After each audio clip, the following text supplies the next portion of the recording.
महाराष्ट्र के मुख्यमंत्री एकनाथ शिंदे जी पहुंचे भिवंडी शहर। बता दें कि लोकसभा के चुनाव का बिगुल बजा हुआ है। इस बीच महाराष्ट्र के मुख्यमंत्री एकनाथ शिंदे जी महायुति के उम्मीदवारों को जिताने के लिए चुनावी प्रचार, जाहिर सभा, अन्य कई सभाओं का आयोजन कर वहां पहुंचकर उम्मीदवारों के लिए मतदाताओं से अपील करते हुए दिखाई दे रहे हैं। तो वहीं हम आपको तस्वीर दिखा रहे हैं भिवंडी के छत्रपति शिवाजी महाराज चौक की, जहां चाचा नेहरू स्कूल के प्रांगण में एक जनसभा का आयोजन किया गया था।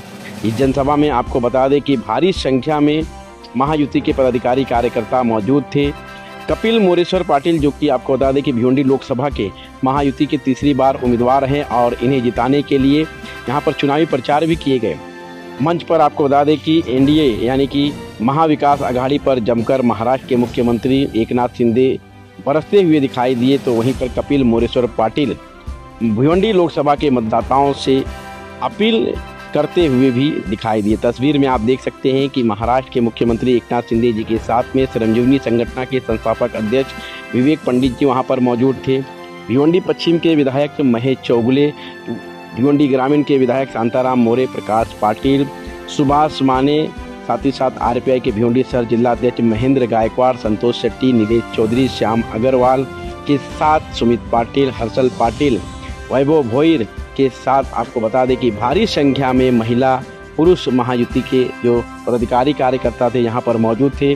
सभी लोगों ने एकनाथ शिंदे जी का स्वागत सम्मान किया फूलों का गुलदस्ता देकर। तो वहीं पर एकनाथ शिंदे जी ने इस पूरे वीडियो में देखिए कि किस तरह से महायुति के जो उम्मीदवार हैं कपिल मोरेश्वर पाटिल, उनके लिए मत मांगा, तो वहीं पर विरोधियों पर जमकर निशाना साधा।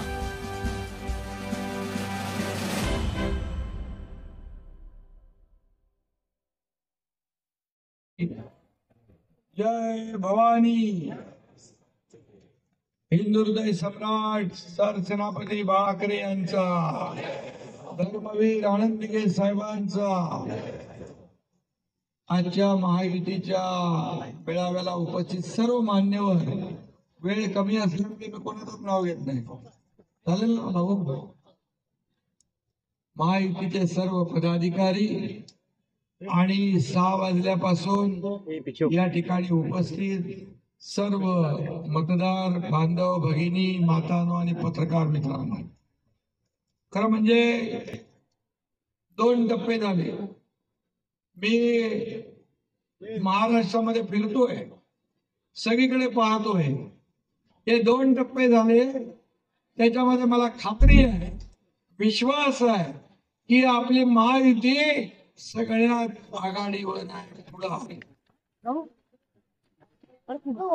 आणि महायुतीचे उमेदवार आपले कपिल पाटील यांची जी आपली अर्ज भरण्याची मिरवणूक होती ती मी पाहिली।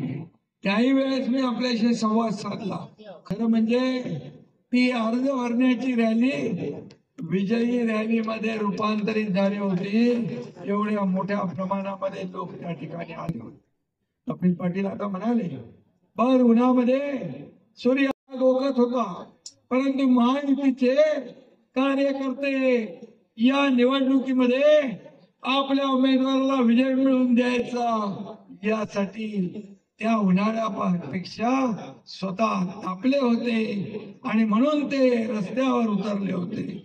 खरं म्हणजे महायुती आज या ठिकाणी सगळीकडे काम करते, नेते आपले सगळीकडे इथं आहे आणि एवढी एकजूट आपण पाहिल्यानंतर भिवंडी लोकसभेमध्ये पुन्हा कमळ फुलल्याशिवाय राहणार नाही। राज्यातच नाही तर देशभरामध्ये एक भगवं वादळ निर्माण झालंय। देशभक्तीची आणि मोदीजींची लाट उसळती आहे। मोदीजींची क्रेज मी आपल्याला सांगण्याची आवश्यकता नाही।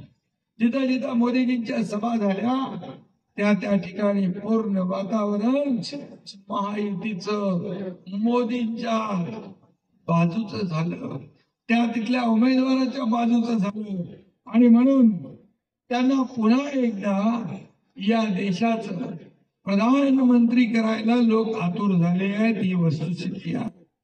ही काळ्या दगडावरची पांढरी रेघ आहे आणि म्हणून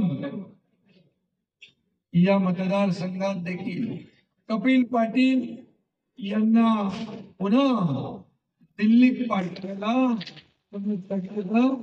सज्ज झालेला आहात हे देखील खात्रीपूर्वक सांगतो। आणि म्हणून मोदी यांचं मुमकिन आहे आणि म्हणून सगळे म्हणतात अब की बार 400 पार, काय म्हणतात, अब की बार एक बार। आणि म्हणून त्यासाठी प्रत्येक कार्यकर्त्याला मेहनत घ्यायची आहे। शिवसेना भाजपा इथे एक ठिकादार आहे, परंतु आता मनसे आली, राष्ट्रवादी आली, समाजवादी आली, राष्ट्रपती RPI आली, जनशक्ती आली, सगळे आले। सर्वांनी मोदीजींच्या कृपेवर विश्वास ठेवलेला आहे आणि म्हणून या ठिकाणी कपिल पाटील हे पहिल्यांदा निवडून गेले, दुसऱ्यांदा निवडून गेले, आता त्यांची देखील हॅट्रिक आपल्याला करायची आहे। फिर एक बार कपिल पाटील खासदार आणि म्हणून त्यांना आगरी समाजाच्या नेत्याला त्यांना मंत्रीपद देणार हे मोदी सरकार आहे। आणि म्हणून आगरी समाज देखील मोदी साहेबांच्या पाठीशी आणि कपिल पाटील यांच्या पाठीशी खंबीरपणे उभा आहे। आणि म्हणूनच मोदीजी जसं प्रधानमंत्री पदाची हॅट्रिक करणार तसं पुन्हा एकदा सांगतो कपिल पाटील पण करणार ना हॅट्रिक, कपिल पाटील यांची देखील हॅट्रिक करायची आहे आणि त्यांना दिल्लीला पाठवायचं आहे। आणि त्यांना एकच सांगतो की दिल्लीला गेल्यानंतर तिकडे सगळ्यांना मोकळा सोडा वातावरण करून द्या, तिथे सगळ्यांना आपापल्या परीने काम करू द्या आणि पुन्हा एकदा या ठिकाणी सर्वजण ताकदीने आपल्या पाठीशी उभे राहतील असं वातावरण निर्माण करा। कारण शेवटी आपले आमदार आहेत, आपले नगरसेवक आहेत, महापौर आहेत, सगळे आहेत आणि दिल्लीच्या तुमच्या मंत्रिपदाची ताकद त्यांच्या पाठीशी उभी करा। हे सर्व लोक आपल्याला निवडून आणतात, हे सर्व कार्यकर्ते आपलं काम करतात। हा उमेदवार कसा चांगला आहे त्याचं मार्केटिंग करतात। खासदार सगळ्या घरात जाऊ शकत नाही, परंतु हे कार्यकर्ते जात असतात। मग मी आमदार असू, मुख्यमंत्री असलो, तुम्ही खासदार असला, मंत्री असला तरी सुद्धा हेच कार्यकर्ते आपल्याला निवडून देतात। आणि म्हणून या कार्यकर्त्यांना जेव्हा अडचण येते, छोटी मोठी मदत लागते, तेव्हा मात्र आपण त्यांच्या मागे उभं राहिलं पाहिजे। हाच खऱ्या अर्थाने आपल्या कार्यकर्त्यांना सांभाळण्याचा एक भाग आहे। आणि म्हणून आज शिवसेनेचे देखील पदाधिकारी, सर्व पक्षाचे पदाधिकारी मनापासून कामाला लागले। छोटा मोठा असतं, परंतु एकदा तिकीट झालं, तिकीट फायनल झालं, उमेदवारी फायनल झाली की मग मात्र सगळं आपण बाजूला ठेवतो आणि ईर्षेने कामाला लागतो। कारण ही निवडणूक फक्त एका भिवंडी लोकसभा मतदारसंघाची नाही, ही निवडणूक देशाची आहे। ही निवडणूक देशाचा नेता ठरवणारी निवडणूक आहे। ही निवडणूक देशाच्या विकासाची आहे, ही निवडणूक देशाच्या प्रगतीची आहे। आणि म्हणून ही काय महापालिका जिल्हा परिषद निवडणूक नाही। आज मोदी साहेबांनी या देशाला एका उंचीवर नेऊन ठेवलंय। या देशामध्ये रस्ते, एअरपोर्ट, रेल्वे अशी कितीतरी या देशाच्या विकासाची कामं मोदीजींच्या नेतृत्वाखाली झाली आहे। आणि म्हणून ही निवडणूक फक्त आपल्या कपिल पाटलांची नाही, ही निवडणूक आपल्या सगळ्यांची आहे। या निवडणुकीमध्ये प्रत्येकाने कपिल पाटील बनून काम केलं पाहिजे। आणि म्हणून ही युती आपली मजबूत आहे, ही महायुती मजबूत आहे। म्हणून आपण म्हणतो एक अकेला थक जाएगा तो मिलकर बोझ उठाना, साथी हात बढ़ाना।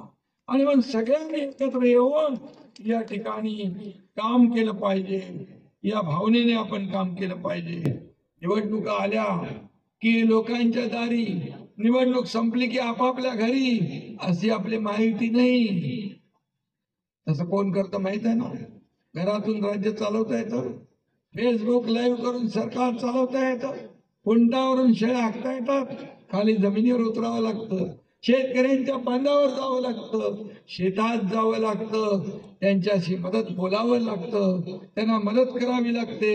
आणि आपल्या युती सरकारने देखील मोदी साहेबांनी 10 वर्ष एवढं काम केलं, एकही सुट्टी घेतली नाही. गेल्या 50-60 वर्षात काँग्रेसला जे करता आलं नाही, किंबहुना पुढच्या 100 वर्षात देखील करता येणार नाही, असं काम 10 वर्षात केलंय. आणि म्हणून या आपल्या सरकारने देखील आज 2 वर्षात एवढी मोठी कामं केलेली आहे की महिलांसाठी एसटी मध्ये सवलत, लेख लाडकी लखपती दीदी, ड्रोन दीदी, महिला बचत गटाची ताकद वाढवणं, हे सगळं केलं. शेतकऱ्यांना मदत केली आपण.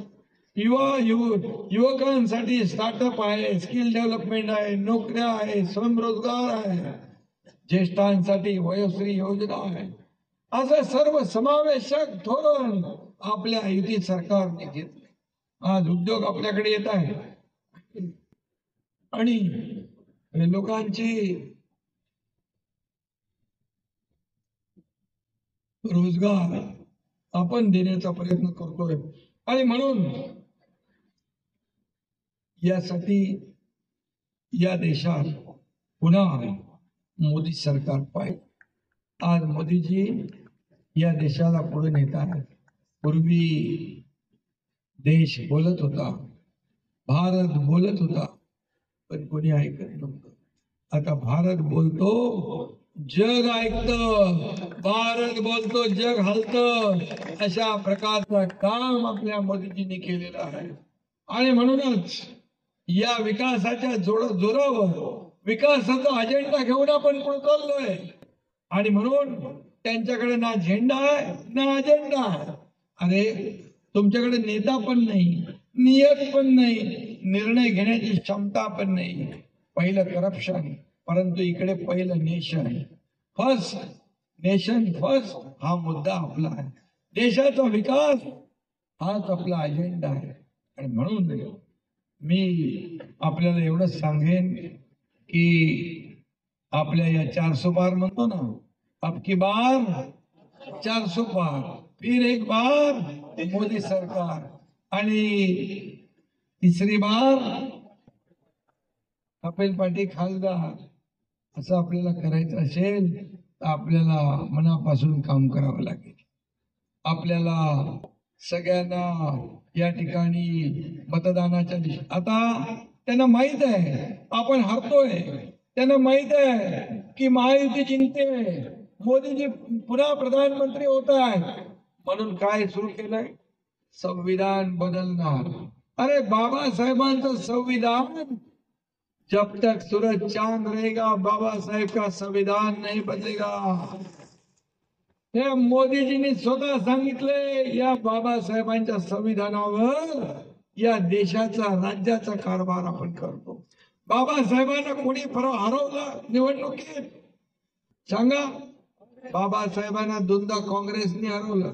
बाबासाहेब म्हणायचे काँग्रेस हे जळकं घर आहे, याच्यावर सावध राहा.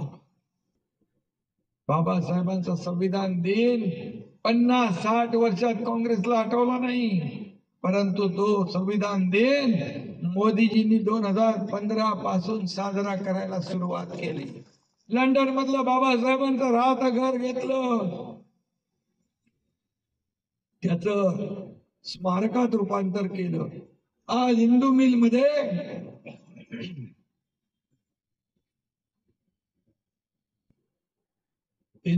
मध्ये आपलं सरकार जगाला ठेवा वाटावा असं भव्य दिव्य बाबासाहेबांचं स्मारक तयार करतंय. मग बाबासाहेबांचं संविधान कोण बदलणार? पण हे असंच फक्त मतांची, जी काय मतांसाठी वोट बँक म्हणून वापर करण्याचं काम ते करतात. आज दलित असतील, मुस्लिम असतील, यांनी सावध राहिलं पाहिजे. आज राज्य सरकार, केंद्र सरकार देखील 80 कोटी लोकांना मोफत राशन देण्याचा निर्णय घेतला आहे.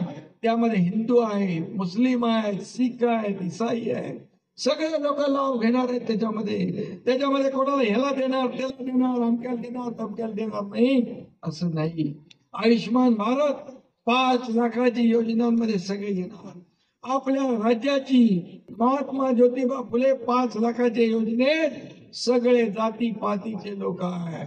सगळे 12.5 कोटी लोक या ठिकाणी त्याचा फायदा घेणार. हे सरकारचं काम आहे आणि म्हणून हे सरकार आपलं सर्वसामान्यांचं सरकार आहे.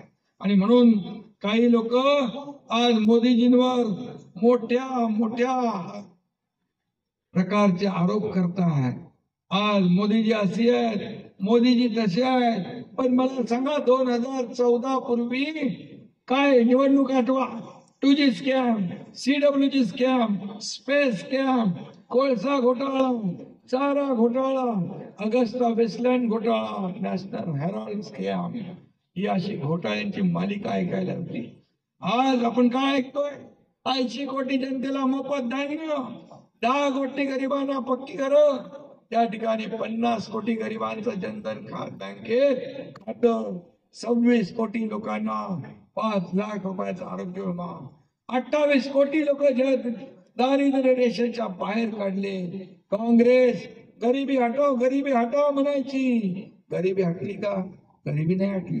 गरीब हटला, गरिबी नाही हटली. मुलगा मुख्यमंत्री झालेला हजम होत नाही परंतु लोकांना ते पटलेलं आहे. लोकांनी मान्य केले. सर्वसामान्यांचं सरकार आम्ही स्थापन केले. ही वस्तुस्थिती आहे. आणि म्हणून एक फक्त काय माणूस कसा रंग बदलतो ते एक क्षणभर भरून चला. सगळे म्हणतात ना मोदी म्हणजे कोण आहेत, मोदी म्हणजे काय आहेत ना. मोदी समोर बसलेले आहेत. पण जर का नरेंद्र मोदी एक पर्याय म्हणून बाजूला ठेवा, तुम्ही दुसरा पर्याय देताय. एक तरी लायक चेहरा काँग्रेसकडे आहे जो पंतप्रधान पदाची खुर्ची नवे मान मनात आणि जबाबदारी सांभाळू शकेल असं देताय. कोणी राहिलेलं नाहीये. सगळे बरबटलेले आहेत. कोण कोळशात बरबटले आहेत, कोण 2G मध्ये बरबटले, कोण कशात बरबटले, सगळं बरबटलेलं. तुम्ही नरेंद्र भाईला मत देत नाही आहात, तुमच्या भवितव्याला मत देत आहात. तुमच्यासाठी तुम्ही मतदान करणार आहात. बघा सरडे रंग बदलताना आपण पाहिले. पण एवढा फास्ट रंग बदलणारा सरडा कधी पाहिला होता, ऐकला होता. अरे ज्या मोदीजींनी या देशाला एवढ्या उंचीवर नेऊन ठेवलं त्यांना रोज शिव्याशा. 2014ला पण सगळे एकत्र आले. पण झालं काय. सगळ्यांना मोदीजींनी झोपून टाकलं. 2019ला अजून एकत्र आले. झालं काय. अरे विरोधी पक्ष नेते पदाला देखील जेवढे 10% लागतात ते आले नाही. ही हालत झाली. आता 2024ला सगळे एकत्र आले. इंडी काय इंडी अलायन्स. कुठली इंडी अलायन्स. आता इंडिया अलायन्स मधले लोक आज आपल्या शहीदांचा अपमान करू लागले. ज्या मुंबईवर कसाबने बॉम्ब हल्ला केला ते म्हणतात हेमंत करकरे यांना कसाबची गोळी लागली नाही. हा शहीदांचा अपमान. हेमंत करकरे, साळसकर, ओंबळे आणि कामटे. आपल्या ओंबळेनी तर कसाबच्या अख्ख्या गोळ्या पोटात घेतल्या पण कसाबला सोडला नाही. अशा शहीदांचा अपमान तुम्ही करताय. पाकिस्तान जे बोलताय ते तुम्ही बोलू लागले. पाकिस्तानची भाषा तुम्ही बोलू लागले. या देशातला सच्चा मुसलमान, देशभक्त मुसलमान तो आपला आहे. तो देशावर प्रेम करतो तो आपला आहे. आणि म्हणून आज शहीदांचा अपमान करणाऱ्या लोकांना आपण मतदान करणार हा प्रश्न निर्माण झालेला आहे. आणि म्हणून मी सकाळी देखील म्हणालो काँग्रेस का हात पाकिस्तान के साथ. भाजपने एक जाहिरात काढली होती काहीतरी, त्या जाहिरातीमध्ये काँग्रेसचं नाव नव्हतं, परंतु त्या जाहिरातीच्या एवढ्या मिरच्या काँग्रेसला झोपल्या की ते कोर्टात जाऊ लागले, ते इलेक्शन कमिशनकडे जाऊ लागले. काय म्हटलं होतं त्याच्यामध्ये? आणि म्हणून जे देशभक्त मुसलमान आहे त्याने देखील यांच्यापासून सावध राहिलं पाहिजे. वापरो आणि फेको, यूज अँड थ्रो अशा प्रकारची नीती यांची आहे. आणि म्हणून आज कपिल पाटील यांची जी काही या ठिकाणी 10 वर्षात केलेली कामं जी आहे ती आपल्या समोर आहे. आणि पुन्हा एकदा या देशात प्रधानमंत्री नरेंद्र मोदीजींचं सरकार येणार, एनडीएचं सरकार येणार आणि त्या 400 मध्ये कपिल पाटील हे देखील आघाडीवर असले पाहिजे. यासाठी आपल्याला मतदान करायचं. आणि म्हणून मगाशी जसं सांगितलं की उन्हाळा असू दे, कडक उन्हाळा आहे, सकाळी 7 पासून जसं मोदीजी म्हणतात बूथ जिंका, बूथवर काम करा, तसंच काम आपल्याला 20 तारखेला 7 वाजता करायचं. अगोदरच आपल्या मतदारांना सांगून ठेवायचं की सकाळी आपलं मतदान लवकर करूया. आपल्या हक्काचं मतदान, आपला जो काही बाजू शेजारी पाजारी आहे त्या सगळ्यांचं मतदान. या ठिकाणी आपण आग्रहाने आपल्या कार्यकर्त्यांनी त्यांना उतरवून मतदान केंद्रापर्यंत नेऊन मतदान करून घेणं हे आपलं काम आहे, कर्तव्य आहे. जे कोणी गावी गेले असतील, बाहेर गेले असतील, फिरायला गेले असतील, त्यांना देखील या ठिकाणी बोलवून विनंती करून या ठिकाणी त्यांचंही मतदान केलं पाहिजे. तर खऱ्या अर्थाने जेवढं मताची टक्केवारी वाढेल तेवढंच कपिल पाटील यांचा लीड वाढेल. आणि मग तुम्हाला 4 तारखेला गुलाल उधळायचंय ना, विजयाचा गुलाल उधळायचा ना आपल्याला.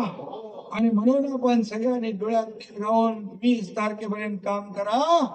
कपिल पाटील तुमच्यासाठी पुढचे 5 वर्ष सेवा करतील, 5 वर्ष तुमचे प्रश्न सोडवतील, तुमच्या सुखदुःखामध्ये धावून येतील. हा शब्द मी आपल्याला देतो. पुन्हा एकदा आपल्या सगळ्यांना मनापासून धन्यवाद.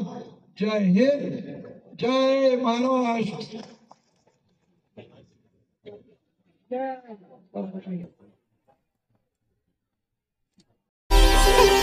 Thank you.